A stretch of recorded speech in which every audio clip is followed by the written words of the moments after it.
Donc comme je le disais ce matin, je suis très content de participer à cette journée parce que je trouve que c'est très enrichissant d'avoir cette diversité de regards sur cette question-là. Et moi, je vais effectivement vous parler de la conscience parce que c'est un sujet qui me passionne depuis plus de 20 ans. Et en fait, moi, j'étais journaliste scientifique avec une formation scientifique, puis ensuite j'ai fait du journalisme, enfin, j'ai fait une formation universitaire en journalisme scientifique, mais j'étais pas du tout ouvert à ces questions de conscience, d'état modifié de conscience et encore moins de spiritualité. Voilà, jusqu'à l'âge de 30 ans, ça m'intéressait très peu. Je m'intéressais un peu à la philosophie, à la métaphysique, mais vraiment pas à la spiritualité, on peut dire. Et ce qui a bouleversé complètement mon regard, mon point de vue là-dessus, ce sont les expériences de mort imminente.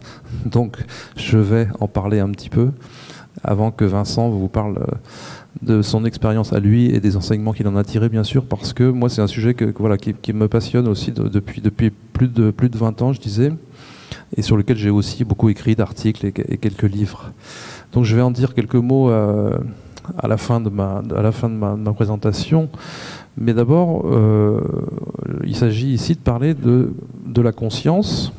Et la conscience, pour commencer, il faut dire que c'est un grand mystère. C'est un grand point d'interrogation, la conscience aujourd'hui. C'est un peu un des grâles de la science contemporaine. On ne sait pas ce que c'est exactement, on ne sait pas comment ça fonctionne, on ne sait pas comment ça marche. Et paradoxalement, c'est l'expérience la plus ordinaire du monde, puisque tous, ici, nous sommes conscients.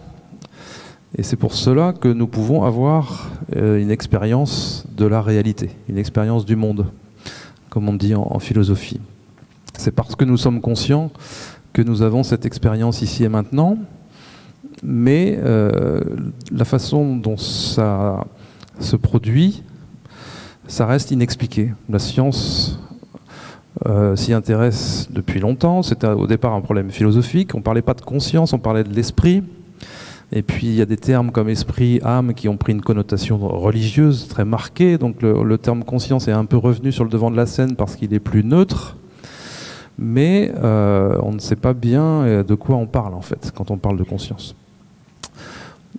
Donc ça dépend de la grille de lecture qu'on adopte justement. Est-ce qu'on parle d'un point de vue plutôt scientifique, plutôt philosophique, plutôt spirituel? On ne va pas tout à fait dire la même chose, bien sûr.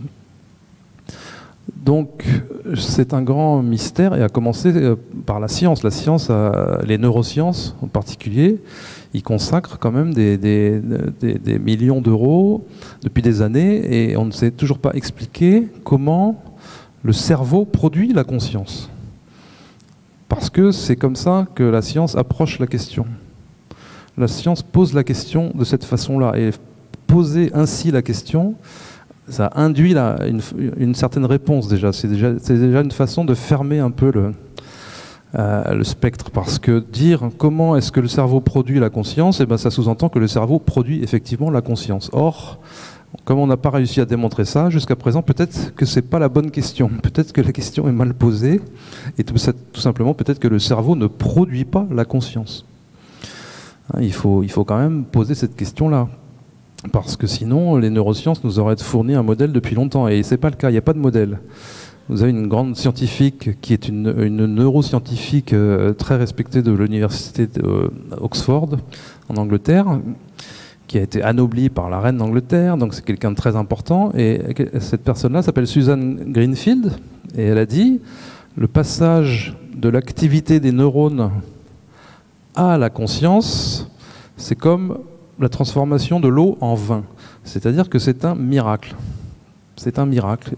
Les scientifiques ne savent pas expliquer comment de l'activité des neurones, des échanges électrochimiques qu'il y a dans le cerveau, se produit, naît cette expérience consciente. Donc c'est aujourd'hui, à l'heure actuelle, quelque chose qui n'est pas expliqué du tout. Il n'y a pas de modèle, il n'y a pas de théorie, il n'y a même pas l'ombre de l'esquisse d'un modèle, si vous voulez.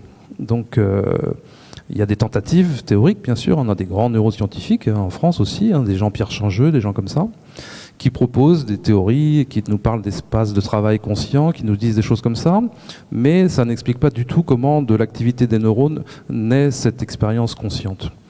Pour le philosophe David Chalmers, un philosophe australien, on est confronté à ce qu'on appelle un problème difficile de la conscience. Donc il y a les problèmes faciles et le problème difficile. Le problème difficile, c'est ce que ça nous fait à nous d'être conscients. Comment expliquer que nous avons cette expérience personnelle, subjective, qui nous est propre à chacun. Et ça, c'est vraiment la clé, c'est vraiment cette notion d'expérience. Et d'expérience qui est propre à chacun. Parce que, comme ça a été dit tout à l'heure à propos d'autre chose, à propos de la douleur, je pense, l'expérience de la conscience, elle est subjective nécessairement. On ne peut pas avoir accès à l'expérience de l'autre.